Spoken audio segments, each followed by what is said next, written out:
I don't know about you, but I don't like leftovers. Before you shoot me down, just listen. Because I know some of you love leftovers. Like my husband is like, yes, don't finish the food so I can eat it the next day. I don't like leftovers. Whether it doesn't matter which leftover it is. It's not like some leftovers are better than others. I just don't like. I could go to a restaurant and have an amazing steak, and I feel like later it's just not the same. Pizza and chips. Oh, my husband loves slab chips on the fridge, cold. I was like, ugh. Food is nice when it's fresh, right? It's like dessert. We had one function. If Paul ever caters for you, know that he's going to over-cater. And we had a function with the church where he was in charge of making malva pudding. And I had a frozen half malva pudding in my freezer for like 3 months, 6 months. And I love malva pudding, but it was just not the same. You know what I'm saying? Some of you are like, no, you're a spoiled brat. I know. I like fresh stuff. I also don't like my tea or my coffee or whatever I drink warm. You know when you're a mom and sometimes it gets like you get sidetracked. I don't know if your dads get sidetracked, but you get sidetracked and then it kind of gets cold and then you go and put it in the microwave and forget about it. 3 days later you find it, then you're like, oh, there you are, my friend. I don't do that either. I either drink it fresh and hot or I don't drink it at all. I don't know.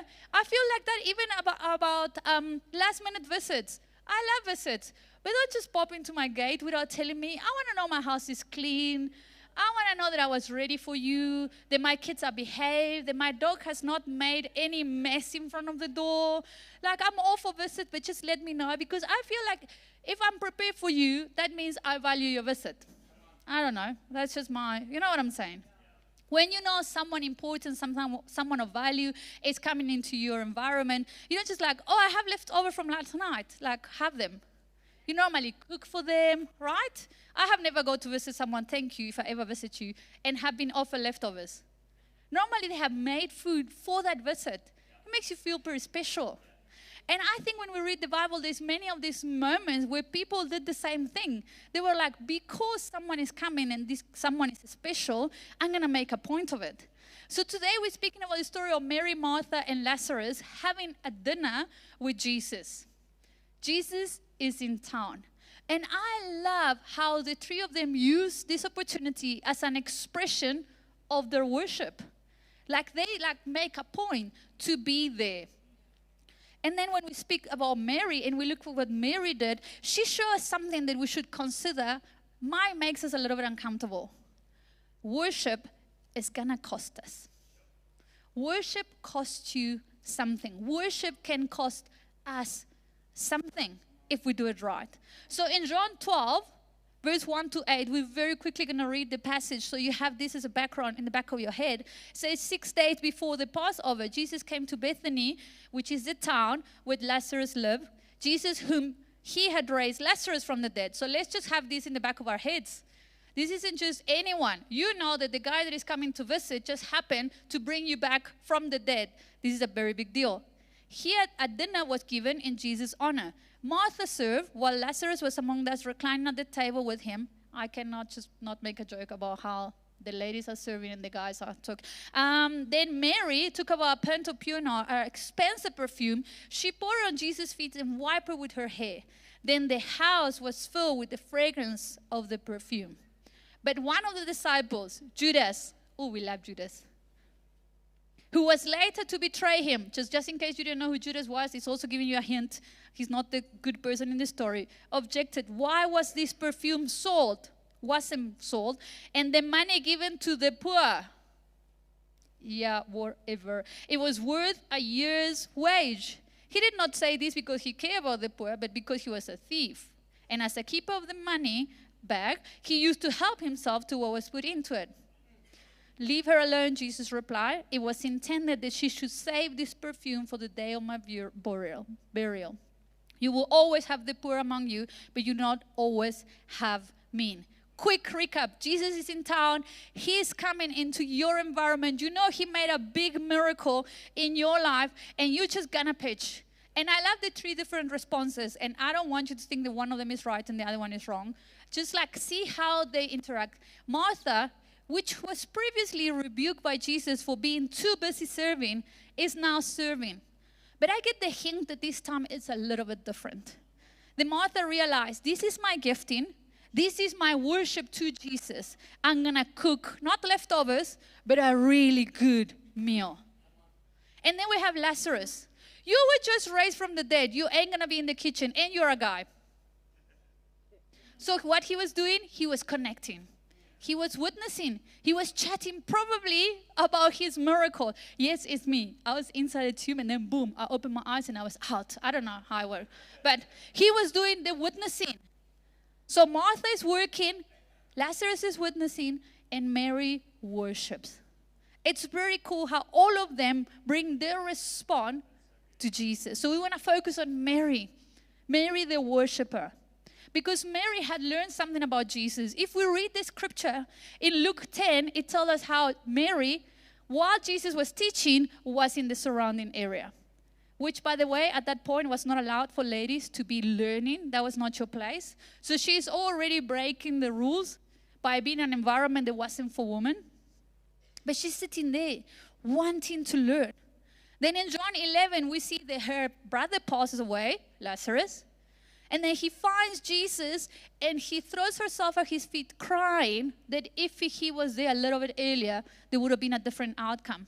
And now in John 12, we see her again, where? At the feet of Jesus, worshiping.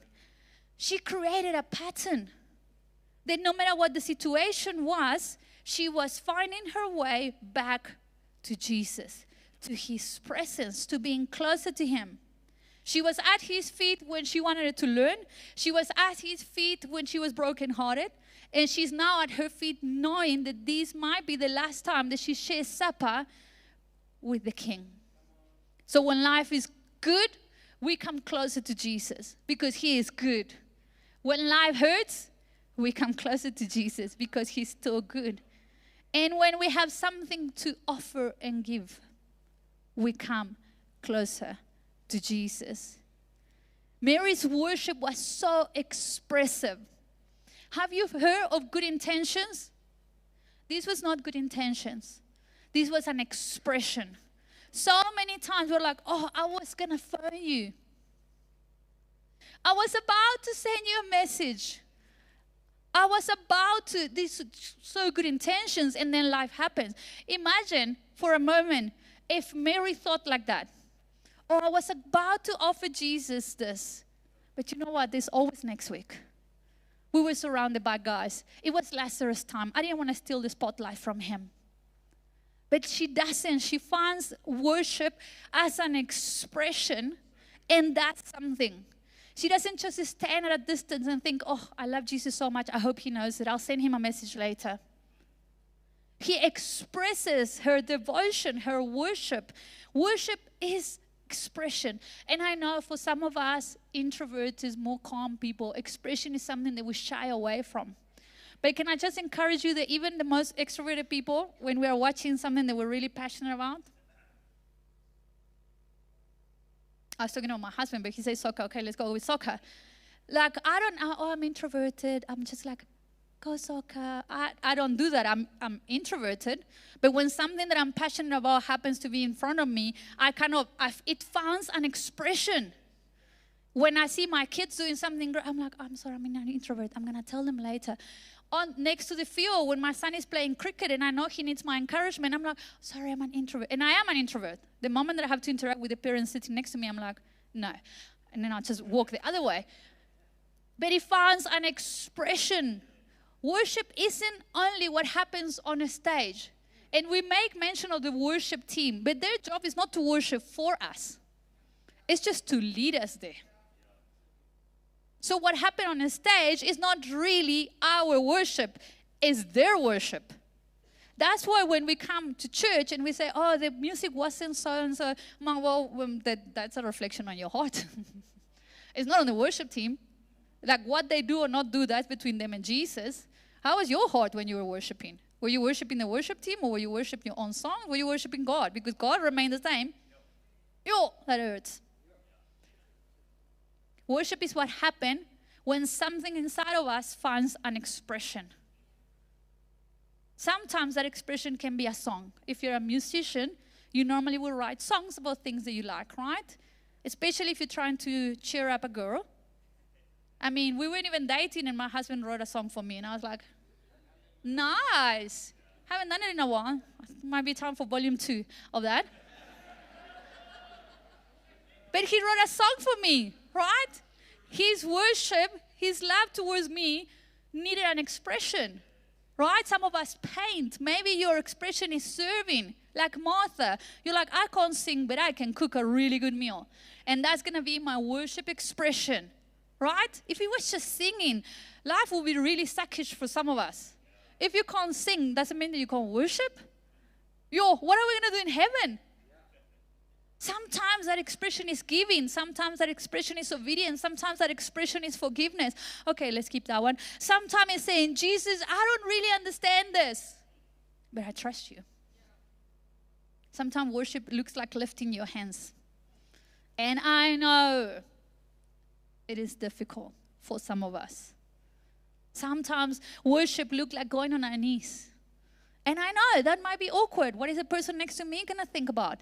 Well, they're going to think that you need Jesus just like they do.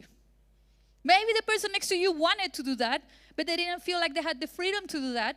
So the moment that you did it, they're like, oh, I'm not the only crazy person, I can do it too. Sometimes it looks like opening your wallet or giving someone your time. I'm starting to think that giving money is way easier than giving time. Sometimes it looks like saying no to something because you are saying yes to Jesus. How many no's do we have to say this week when it came to fasting? You want to be in your phone, you want to be scrolling, you want to be watching, you want to be eating something. I was like, I think it was Wednesday, I threw a proper tantrum between me and Jesus. I was like, I am done with this. I want to eat nice stuff. I'm done with the dieting that we're doing. I don't understand what the doctors say. I don't care. I'm going to eat whatever I want. I'm an adult. An adult that got very sick after that and learned a lesson very quickly. I'm like, this was so worth it. So worth it. Worship is the expression of our hearts responding to Jesus. And Mary's worship was extravagant. Can I just say, she just took it to the next level. John tells us that the perfume was very expensive. The what she poured on Jesus was extremely expensive. Judas goes and puts value on it. So no matter what your wage is, what your salary is, just multiply that times 12, because he said it was a year's salary. I'm like, whew. A year's salaries. Did she pour out on Jesus' feet? So some stories say he went from the head all the way down. Some stories focus on the feet. I'm like, I don't know if I want to pour perfume on anyone's feet. I'm so glad that thing of washing each other's feet on church, on the old church, is done. I love you, but I ain't about to touch your feet. I'm not going to pour my perfume, which cost me a year's salary, on your feet. No matter how you just jump out of the shower, no matter how, your story, I'm not about to do that. So Judas is making a response. Why waste it? At no point Judas says this is a good idea. He's like, why are you wasting that? And obviously he had to bring in the poor because that will make his point better, right? How many of us are like, oh, that church, instead of opening a cafe, they should have given that money to the poor. We do both. We help the poor and we build a cafe because we like coffee and connection and we need the connection so that we can carry on loving Jesus. This week of fasting without connection, some people would have died. Because we're not nice when we're fasting. We need really to dig deep. So Judas go, why waste it? Why didn't we sell it and give it to the poor? Can I just say, most of the people that point that out, they are not giving out of their own pocket. If you turn the question around and you're like, are you giving to the poor? How much are you giving to the poor? They'll be like, the church should, right? What if Mary turned the question around? Hey, Judas, how much are you giving the poor? From a practical perspective, his point wasn't wrong. practically it wouldn't make sense to put that whole amount into the poor, 100%. But Mary wasn't being practical because worship might not be practical. It's not practical for us to jump up and down when we are praising and worshiping the name of Jesus. Neither it is when you're watching soccer or rugby or cricket. If your blood pressure keeps on going that high, it might be bad for you. Yet I don't see you saying that's way too out there, not practical. We're still doing it, right? Mary wasn't trying to be practical. She was responding to Jesus. And that's what's challenging about worship. The worship sometimes is going to look wasteful to people that don't understand what Jesus is worth to you. It's going to look wasteful to people if they don't understand what Jesus is to you. Sometimes you're going to do stuff that people are not going to understand. Do you know how many people ask me what on earth am I doing in South Africa? A lot. The first year, even South Africans got upset when I said I came as a missionary. We're like, our country is 70% Christians. We do not need the one lady. She was upset. She was highly offended. We don't need you in our country. Our country is almost convert. I'm like, I've been here for 19 years today. I'm like, oh my goodness, we're nowhere near being converted. We're nowhere near loving Jesus all the way, guys. There is a lot of work to be done. And so is in Argentina, but by some grace, God decided to bring me here. It's going to look wasteful. When my husband decided to not go into a normal job and go into ministry when we got married, his whole family was so upset with him. What are you doing? Why are you wasting the best years of your life on that? It looks wasteful to people if you don't understand what Jesus is worth to you. You know what's awesome? Judas looked at the value of the perfume, and Mary was looking at the value of Jesus. Same situation, same room, same two people, completely different perspectives. Judas saw waste, and Mary saw worth. Jesus is worth to me. So then we need to ask ourselves, what is Jesus worth to me? And that's not something that someone can answer for you. You got to open your heart and be like, Jesus, what are you worth it? There is a cost of worship. Mary poured out something very valuable. Can I have them? Now yes, thank you. So I don't know the value of this perfume. Don't go Google it. Don't be that person. But it is an expensive perfume. Can you see the brand from there? It's not mine. So I can brag because it's not mine. It's a Dolce & Gabbana. I don't even know if I said it right. Oh, sorry, it's Dolce & Gabbana. I forgot the N. That just shows how I'm not very educated in the art of perfumes. But I will teach about soccer anytime. Dolce & Gabbana, right? And then you get what you have in the bathrooms. For all your needs, Westpac has all these really amazing little spray things, right? My first offering in Rustenburg, I couldn't speak much English, but I brought this example. And I'm like, worship is going to cost us something. And no one can tell you, what are you going to offer today? Because for you, it might be all you have. But there is a cost. And for some of us, it's going to cost us our comfort. I'm not comfortable doing this. Neither am I. Join the club. I don't see anywhere in the Bible when Jesus says, come to me and I will make you comfortable. Come to me and I will make your life beautiful, heavenly, easy. Nope. For some of us, it's going to cost us our time, which we don't have until we stop watching Netflix and being on social media, and then we realize how much time. Oh my goodness, the day is long. And the evenings, have you tried being on not a device on an evening with kids? It's long, guys. There is a lot to do after supper, after washing the dishes, after cleaning the kitchen. There's time for all of those things. It might cost you your pride. Ooh, now you went too far. You know that what Mary did with her hair was actually almost humiliating? That was her glory as a woman. And she was using it to wipe someone's feet. It's like you allowing, I don't know what the more valuable thing that you have, but if you had a Porsche, or a Ferrari. And you were like, I'm going to use this to just put that beggar into the front seat and take him to the mall. I don't know. It will be something ridiculous. It might cost you your pride. It might cost you money. Although this preach is not about money. It might cost you money. Being a worshiper of Jesus, it might cost you your plans. Ooh, for all the planners and organizers. Jesus messed with everything, just not my plan. I have a 2-year plan, a 5-year plan, I have a 10-year plan. And then I need you to sprinkle your blessing over my plans.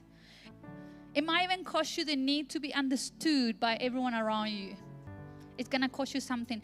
And then, this is the amazing thing. When Mary brings her perfume and she breaks the perfume, by the way, the perfume container was also expensive. So just add that to your math. The container that she had was also expensive. Some translations and traditions say that what she put down was her dowry to get married. As a single person, that's an ain't one.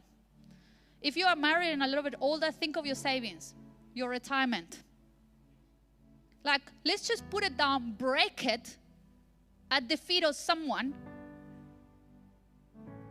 And then the room changed. John says, the house was filled with the fragrance of the perfume. Mary poured out the perfume, but everyone could smell it. Everyone got affected by that. No one could deny what was happening there. And I love that. Because Mary didn't keep her worship between her and Jesus. This is between me and Jesus. But she made everyone part of that. Like, sorry, I'm going to have a worship moment. I don't want to be in your space. But if my perfume gets to you, it's for Jesus. Her worship changed the atmosphere of the room. What will happen if we become those people? That when we worship, we change the atmosphere. Instead of coming Monday to work with a really bad attitude because traffic is hectic, that you come with an atmosphere of worship. When you go home, that instead of coming and complaining and telling, the kids need to do this, that you come into your home with an atmosphere of worship. When you go to visit your in-laws, I don't know who's difficult in your life. When you go and visit your parents, then instead of anything, you go with an atmosphere of worship. Not because we can sing louder, not because the band is better, but because our hearts are completely surrendered to Jesus. Bring Jesus and worship into your homes, into your marriages, into your workplace, into your friendships. Woo, some of our friendships need the worship of Jesus. Into our finances, into our decisions, into the way that we treat people. Because worship was never meant to be confined to a song. Worship was a life point towards Jesus. Closer is about every heart having a direction. What direction is our hearts going this morning? So the invitation this morning is not, let's come closer so that we can sing better. The invitation is not, let's try harder to worship Jesus. But the invitation is just come closer to Jesus. Come closer. Come into His presence. He is here. Don't let someone else pour out the perfume and you just get affected by it when you can bring your own perfume to break it at the feet of Jesus. How beautiful would it be if 200 people, they come to the first service or come to the second service, they all bring their perfumes on Sunday morning and we all break it at the feet of Jesus.